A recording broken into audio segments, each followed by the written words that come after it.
Sweet. Ready? Yeah. Okay, so first of all, I'm going to introduce our speaker today. My name is Elizabeth Kobiak, and I'm an instructor here at Seneca. So today with me I have Chad Pilkey. So he's a software developer here at Seneca College, I'm assuming in CDOT. So Chad leads a team of developers working on the BigBlueButton mobile client and HTML5 client at Seneca College. He's also a committer to the BigBlueButton project. And I believe he will also be introducing his coworker here. Yeah, so this is Fred Dixon. He is the project manager of BigBlueButton. He's also the CEO of Blindside Networks, and he can do a better introduction than I can. No, thanks a lot, Chad. So as I said, I wear two hats. I'm a product manager for BigBlueButton. I'm also the CEO of Blindside Networks, the company that started the BigBlueButton project. And what I'm going to do is just go through a couple slides for a few minutes in terms of the background of the project, and then we'll be doing a live demo of the HTML5 client and the mobile client. But you're seeing BigBlueButton right here. I'm in Ottawa, and I'm projecting my audio, the video, the slides, and I'm controlling the presentation right now. So there's a huge trend towards online learning. If you look at some of the stats in North America, in the United States, there's about 4,500 degree-granting institutions. About 80% of them are like 1,000 students or less. And there are about 25,000 secondary schools. And they're all moving online to some extent. And when you think about it, there's huge benefits for students, especially students who may not have access to local high-quality education. You think of a third world country and other places. So the ability to have access to education online is huge. So BigBlueButton is an open source web conferencing system for online learning. We believe that every student with a web browser should have access to a high-quality online learning experience, and we intend to make that possible with BigBlueButton.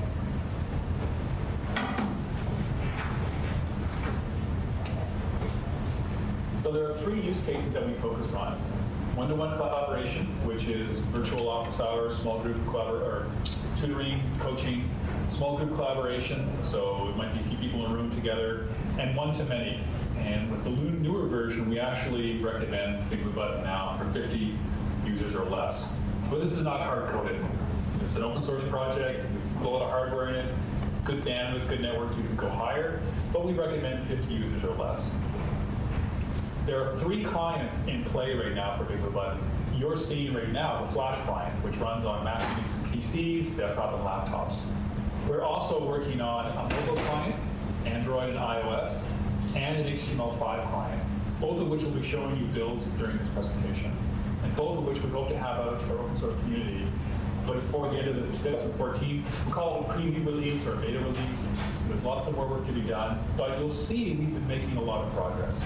And Seneca College has been driving the development of the mobile client and the HTML5 client, and we've been working closely with them. So the Flash client, BigBlueButton does the core sharing of desktop, audio, chat, video, and slides. So when you think about what goes on in a class, you see the teacher, hear the teacher, do two-way chat, have a sense that you're there and part of the class. A couple screenshots. Here's an example of 4 HD webcams that are being shared. Here's an example of a collaboration where you have 9 people, and if you click on one of the webcams, one person goes larger. And here's an example of 8 people, just a development team, just collaborating together. All different use cases for BigBlueButton. When we do the recording, the sessions is recorded, so I'm recording this session now as well. The playback is done using Popcorn.js, which is another project that came out of Seneca College. So we have track the video, which shows all the webcams and the desktop sharing. The presentation here is shown as images with SVG graphics overlaid, and then the chat is just pure HTML. And there's a timeline that as you play back, and you can scrub back and forth in the playback indicator to jump to any part of the session. And you can also use the thumbnails here over the side as well. So some recent accomplishments for the product.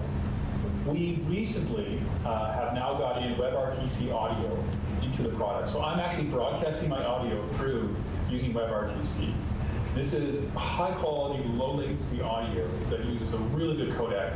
And for Firefox and Chrome, they're grabbing my audio directly with good acoustic echo cancellation, very fast transcoding. It's really well done.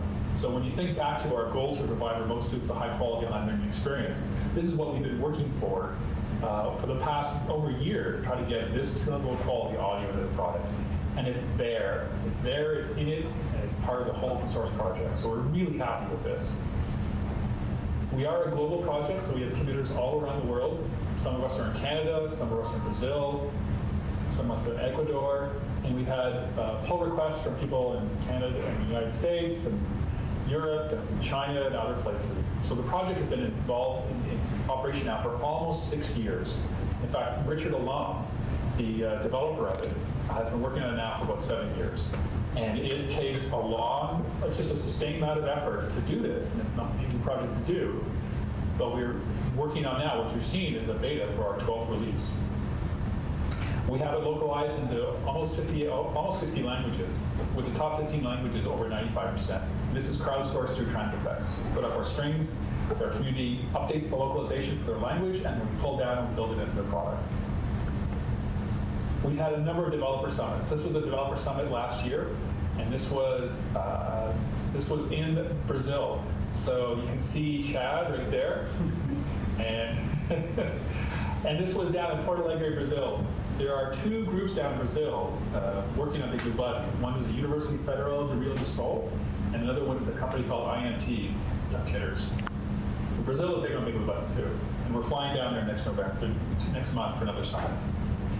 When we're there, we work on the project, the architecture. It's really good.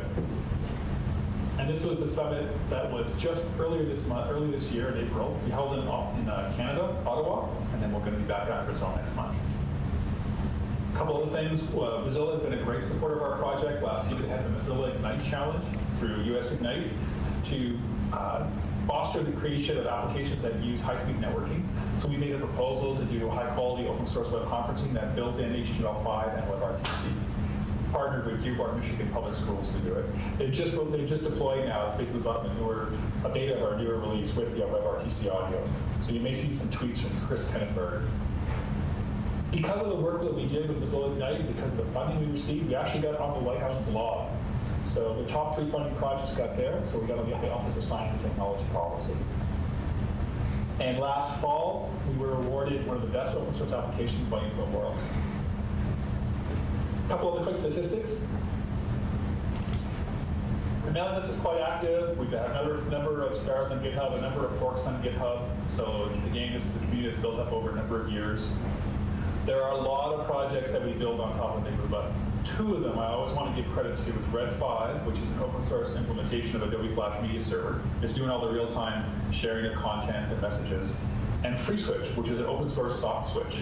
It's an industry-grade telephony switch that is actually doing the transcoding now for all the audio, including the WebRTC.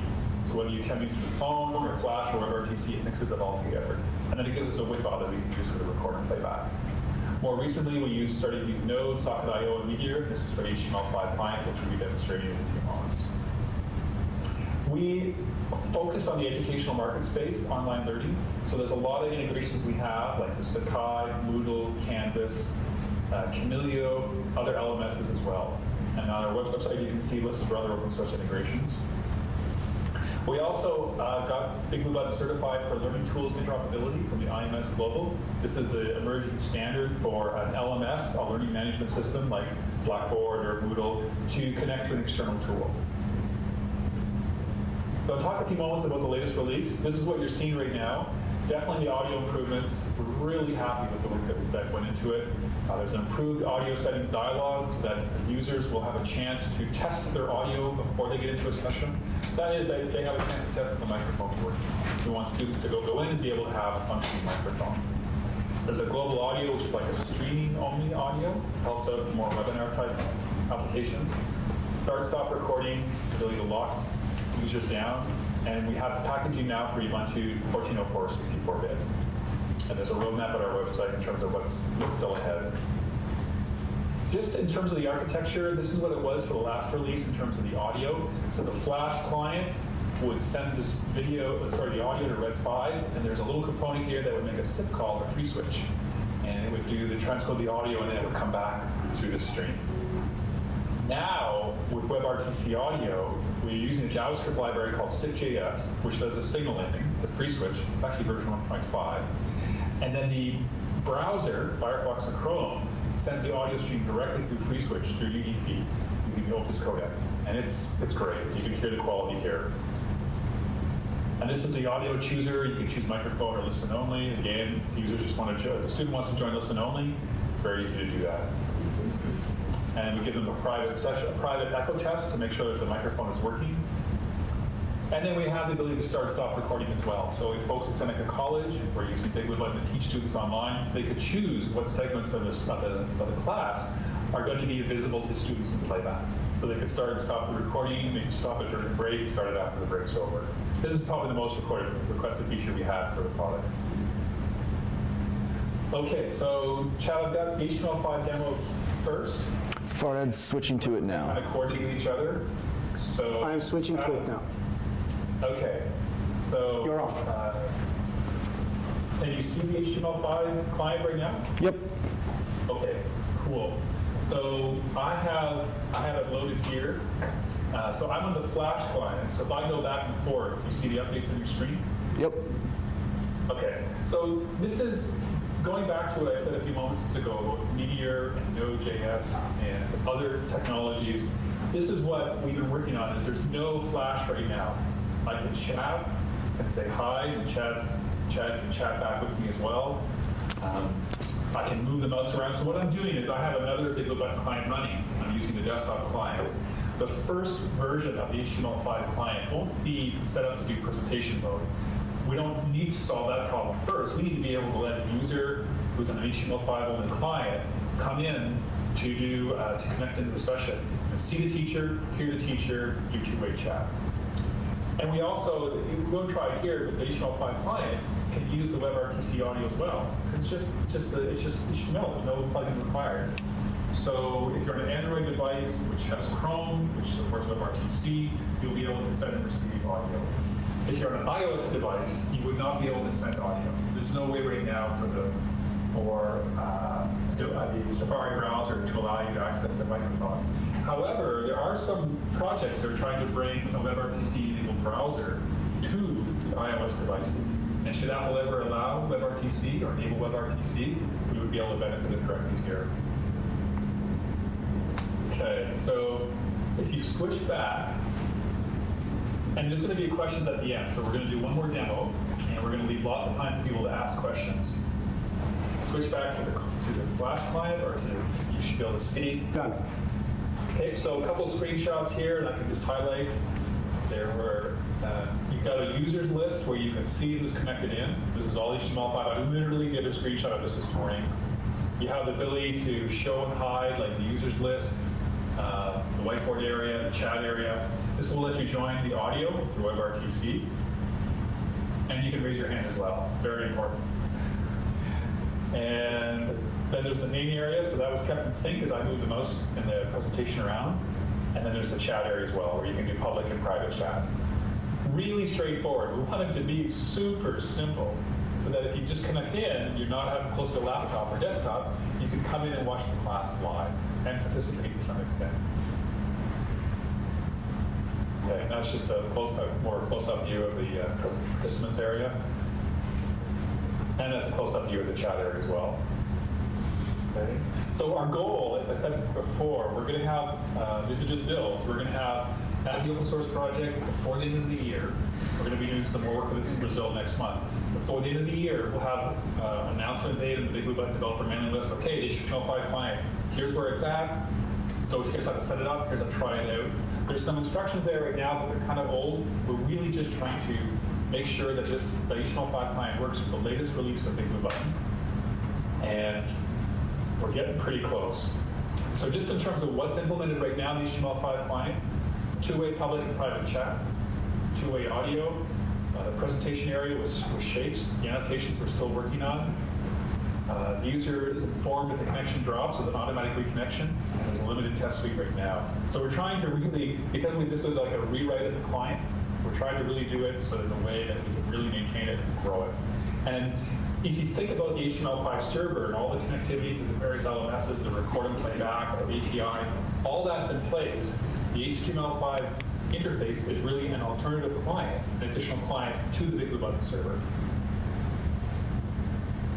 And a few things there's a couple things we still need to do. Remove a user who's lost connection after a certain period of time. There's the ability to lock users down in BigBlueButton. We want to apply those lock settings to the client. International naturalization and localization. And there's lots of little UI improvements we want to make as well. And I should add to this accessibility as well. We did a lot of work in the Flash client for accessibility. A lot of it which Chad did. We want to be able to ensure that, to the extent possible we can, a student who is visually impaired can use a screen reader to use the HTML5 client. Okay, so the mobile client, and I'm going to turn it over to Chad.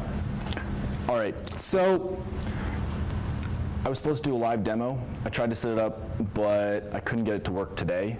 And we're on a different server today than we were previously. I was going to type in a message and send it through. It all works. But on the next slides, I have screenshots. It's good enough. Chad, I actually have it right here. It's running. Oh, do you have it? Yeah. Okay, so I will. Why don't you go through the screenshots, and I'll just get it running on my end. All right. Can I turn this around for it? Sure. All right, so the first screenshot, that's, oh yeah, okay. So when you join in, we want everybody to look the same, so you won't see what device somebody's coming from. You won't know, we want the experience to be the same no matter where you're coming from, whether you're the HTML5 client, you're the Flash client, you're the mobile client. We want it to all look the same. So here you have the presentation area. So this is one of the pages in the UI, and again, we want it to look the same. We want it to feel the same, so you can turn it around. Like you can, if it's a landscape presentation, you turn it landscape. If it's portrait, you turn it portrait. The other view that we have the chat, so you can send and receive private messages, public messages. You can start private messages. The video, we had an interesting time trying to deal with the video because, as you can see from the Flash client, you can show every single video on the screen at one time, but with mobile, you can only show one video stream at a time. And we had to debate amongst ourselves, how do we decide what video stream to show? Do we show the presenter? Do we show the, do we give the option to show your own screen? What do you do? So we decided on doing a list of users, and if there were multiple videos, you would be able to see all the videos in the list, and you just click one and you view it. It also has an interesting problem with iOS, because iOS can't play H.264 videos, and H.264 is one of the most popular video codecs, that's the word I'm looking for. And for whatever reason, Apple says that Adobe Air, which is the mobile platform is built in, can't play H.264 videos. So we had a big problem with that, and we have to, Stan, one of the guys in the audience, he created a module that will transcode the H.264 video into H.263, which is a little bit larger and has a bigger footprint. But so now we can do video on Android and iOS, which is, it's really great. Yeah, and that's that. Do you have the, Fred's showing. yeah, do you have the mobile client running, Fred? Yeah, if you switch back to, I'm gonna make you large. Oh, there you are. Okay. so I actually got another laptop connected, so you should be able to see. Can you make that video for Fred Dixon PC? Yeah, I've made it large. Okay, cool. So this is the mobile client right here, so I've connected. I'm going to switch over. It's running on a different BigBlueButton session, so I have a second BigBlueButton client open up on another server. But I'm just going to show you maneuvering around the mobile client. So that's the presentation area. There's some buttons here on the lower left hand or the bottom of the screen, and Chad and the team have done a lot of work to make sure that this is very similar on iOS and iPad. So I can go here. I'm going to share the video so I can see a bunch of options. And I'll say I'm going to start, go to my camera settings, and start camera. Okay, so again, I'm logged into another client, but it'll actually, if I go back to the webcam, there, it's sharing it. And this is me. It's pointing at the camera, which is pointing at you, which is what you're seeing. There you go. So I'm going to go back to camera. I'll just stop camera. Okay, so you can see it's a kind of a mobile interface. I can raise the hand. So again, I can see that my client here with the hand is raising and lowering.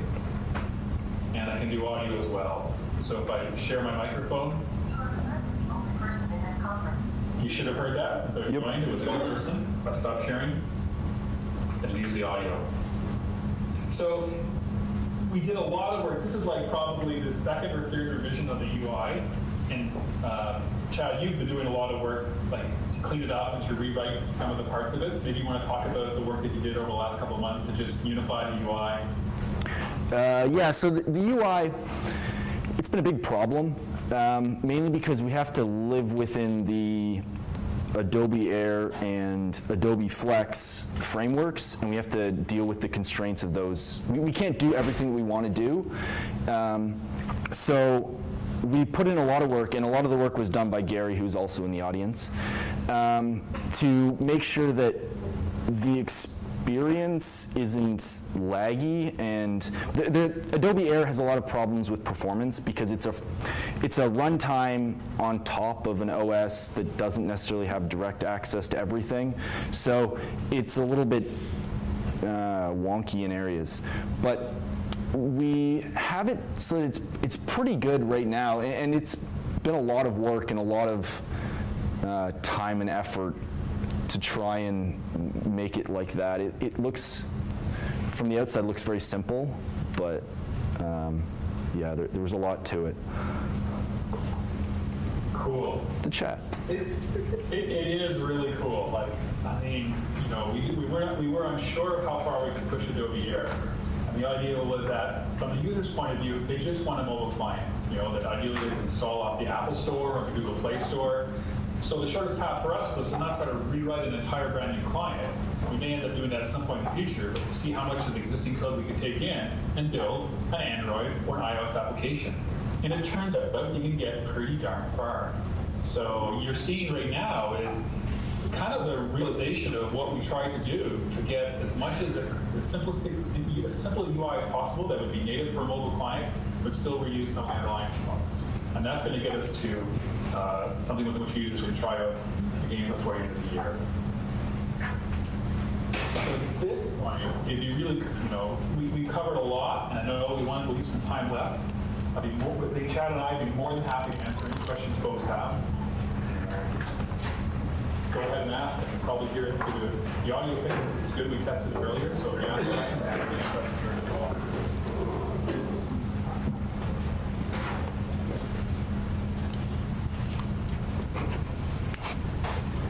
All right, so does anybody have any questions about BigBlueButton?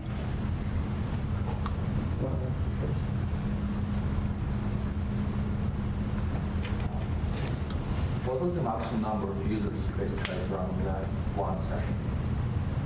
Did you get that, Fred? So, yeah, the maximum number of users you can have in a session at one time. You've tried. That we tried. So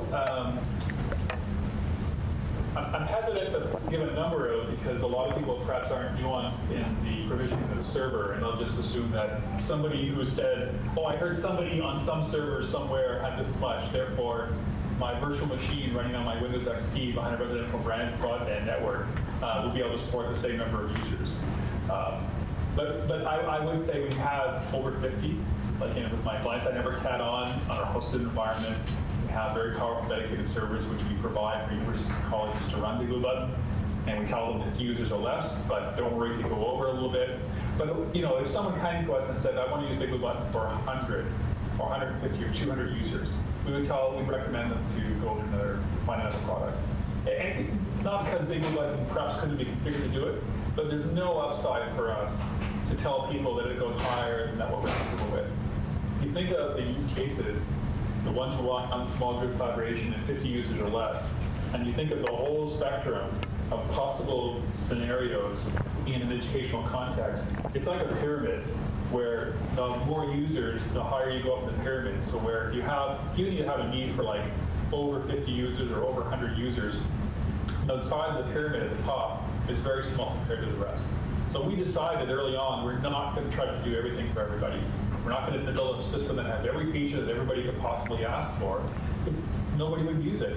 So we just focus on those 3 use cases, make sure that it's as easy to use as possible.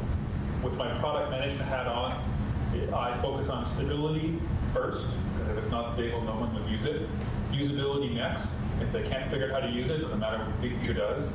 Then the core features for online learning, and then scalability. And that's the priority that I kind of go at. And so far, that's turned out to be a good strategy. We know that there are people all around the world who have set up and installed BigBlueButton. All the information on how to do so is available at the website. I'll put up the slide at the end. And you have a bunch of 1404, 64-bit server with 4 gig or more memory, 4 cores or more.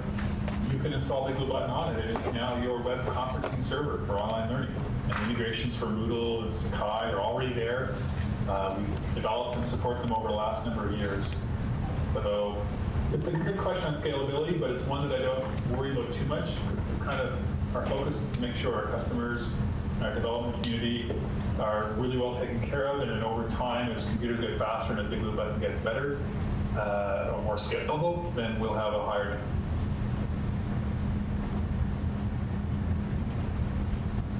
Yep. Yes. Questions? I have a question. One of your slides showed that you use something like 20 open source building blocks like Red5 and FreeSwitch. And the next showed, again, another list of 20 open source users of BigBlueButton, as I understood it. Is that? Let me go back to that slide. Yeah. And my question really is how you manage the reliability concern when you're One second. building blocks and then releasing to other people who have huge varied usages. How do you integrate all that and control the reliability of usage of the device? There we go. Right, so the question is the reliability of the product. Yes. So, a couple of thoughts. One is we treat BigBlueButton like a product, not an open source project that we just kind of push releases out and we tell the community, hey, we haven't really tested this, can you try it out? So we have a release process that we go through every year, every release cycle that is, where we publish the specs, we do the development, we get to a beta. Beta for us is we can't find any more bugs. We release it to the community, we go through a number of iterations of the beta. Then we do a release candidate. And a release candidate is literally, it's done. We can go change the label. And once we have about 2 weeks where there's no reported errors, then we release the product, release the version. So the pieces on which we build on are actually really good pieces of software. So if you can see the slide presentation, like Tomcat 6, now Tomcat 7 actually, I mean, that's the industry standard for a web application server for Java. FreeSwitch is a commercial-grade audio conferencing system. I mean, it's used at fairly large telcos. Redis is a very fast key-value store. Nginx is probably the most efficient, scalable web browser or web server. And Node is pretty good too. But these products are like commercial industrial grade. FFmpeg for transcoding is used by Google at YouTube. LibreOffice, very solid. Rails, solid. Scala is used for scalable applications. Popcorn, well, came out of second college, what more can I say? FlexLib, and Red5. Red5, which is the core of our product, I mean, it's been developed and enhanced over the last number of years. So we built on some really solid products. And it's not to say we haven't found bugs, but what we've done is we've built very close relationships with the developers in our community. So I'll give you an example of the FreeSwitch community. So we've run thousands of meetings on this newer version of BigBlueButton. Even before we released it to the open source community. I mean, the code was all there, but we had built it, tested it, and tested it, and tested it, and then when we couldn't find any more issues, then we released it in the hope that they could find the edge issues. There was a few edge cases that we found in FreeSwitch. We had patches from the developer within 24 hours, from the CTO of the FreeSwitch project sent us patches to fix it. So I would argue that we could build on proprietary software and wait till they release new versions. But as an open source community, these products are pretty solid. We've been working on BigBlueButton for, again, almost 7 years. And we've gotten pretty good at testing it, but we've also got a really large community and a lot of customers using it. And so by the time, for example, if you were to go and install it, the latest build of the beta, and we call it beta because we haven't finished the localizations and so on. We can't call it a release candidate until we do all that. You'd find a very good, solid experience. And if you find any bugs, let us know. The mantra for our project, we see a lot of people posting our mailing list, when is the next version going to be available? And Chad knows this as well. Our answer is always this: we release on quality, not dates. So I care only about the quality of the product, not some arbitrary date. So sometimes it takes us a bit longer to release, but that's okay. The upside is that when we do say that this is the final release, it's because we cannot find any more bugs in it. Great, thank you. Cool. Other questions?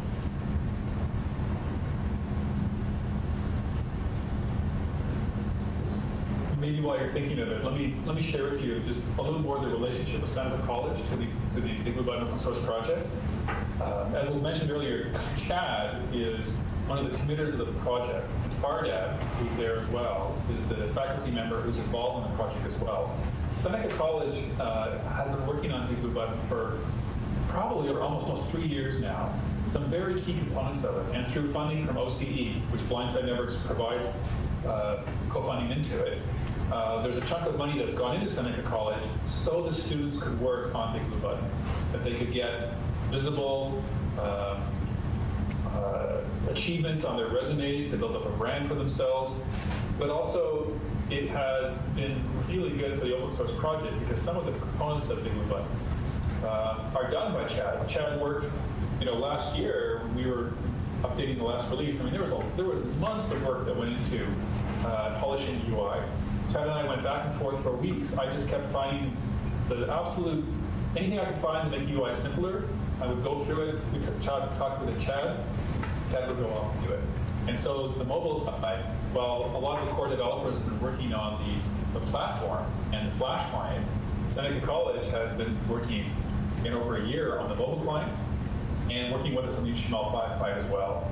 So the impact of this is that we're going to have, you think of the commercial web conferencing systems like GoToMeeting, WebEx, Placeware, so on. They're really good pieces of software. But just like MySQL provided a really good alternative to, say, an industry standard database, we believe that as BigBlueButton evolves, and certainly things like the WebRTC audio and the HTML5 client, we can provide a really good alternative, an open source alternative to commercial applications that for some group of users is very attractive. But with my Blindside Networks hat on, we're also entrepreneurs. We earn money by providing support, services, and hosting around the BigBlueButton open source project.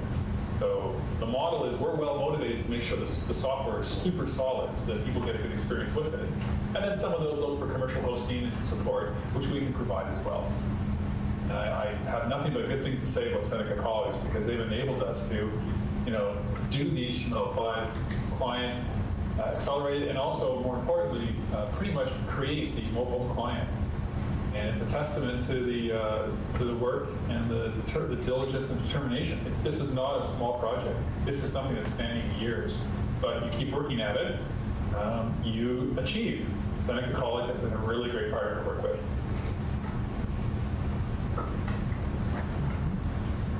Any other questions? Yep. I was wondering about this internet connections are not that strong when it comes to the, especially the developing countries. And I mean, here the experience is really amazing, and this whole conference what is going on is really wonderful, and the quality is wonderful. What challenges you have faced in trying to use this in the low quality internet services? Yeah, so we would recommend that a student have like 0.5 megabits upstream connection and like a 1.0 megabits downstream connection. Some parts of the world, that's just not the case. These are not hard-coded numbers as well. unlike, say, a web conferencing system that's just streaming a desktop, BigBlueButton is not streaming a desktop. It's downloading slides, and then it would stream the events. So if I hit next on the slide, the users are not seeing the video stream that shows the next slide. Their client's receiving a message to go to the next slide. So it displays the next slide that's already been loaded, downloaded. If you take out video from the equation and you're just sharing slides, then the audio is going through, the audio goes through WebRTC, it's going through the browser through UDP, and there's some really good jitter buffer built into FreeSwitch to handle drop packets as well. Probably why the audio sounds so good. You're gonna hit a limit in terms of how low the bandwidth could go, but we designed BigBlueButton with the idea that it should be as efficient as possible. So when a presenter uploads the slides get downloaded once to the client. And after that, it's just the messages going back and forth, or the most movements going around. So if you have a use case in mind where there may be students in India or China or Africa, and you'd like to try it out, we have a demo server that anybody in the world can go to, try it out. And you also would be very set up your own BigBlueButton server and do exactly what you see here. All the sharing of webcams, audio, it's all in the open source, and you can try it out. My best answer would be is to, we certainly design, you're still designing BigBlueButton to be as bandwidth efficient as possible. If you have a use case or a school or college that has students in a low bandwidth area, just try it out and we'll answer all the questions you have about whether it will work.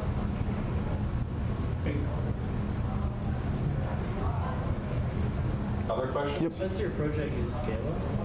Scaling? Scala. Oh. Scala. So a lot of the work that had gone into the last release, actually this current release right now, is to rewrite the backend so that we could build in other clients, like the HTML5 client.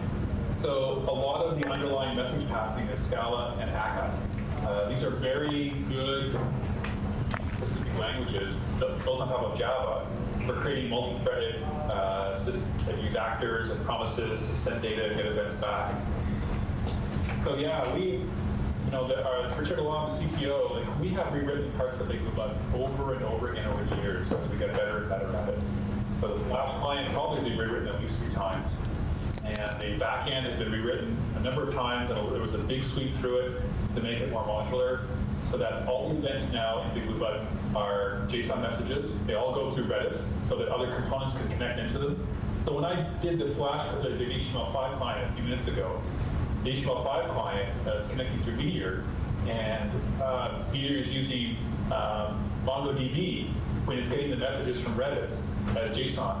So when I'm moving the mouse around, the messages now go through Redis, and they're knitted out through the pub sub in Redis to eventually get through Meteor into the HTML5 client. And Meteor is a great environment for creating multiple clients and managing their state. So yeah, we use Java is really good at the server side. That's what we Scala and Akka for the back end. Any other questions?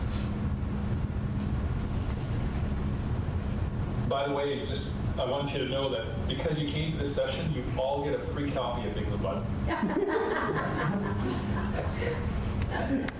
Doesn't look like there's any more questions. No worries. I appreciate the opportunity to share with you our open source project, and again, big kudos to Seneca College. They've been a big committer and supporter of the project, and we wouldn't be where we are right now without them. Thank you.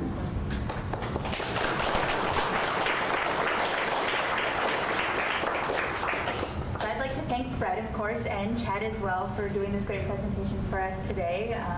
It was very informative, definitely something I'm going to look into for teaching my courses. And this is for you, Chad. Oh, thanks. You're welcome. Once again, thanks again, Fred. My pleasure, everybody.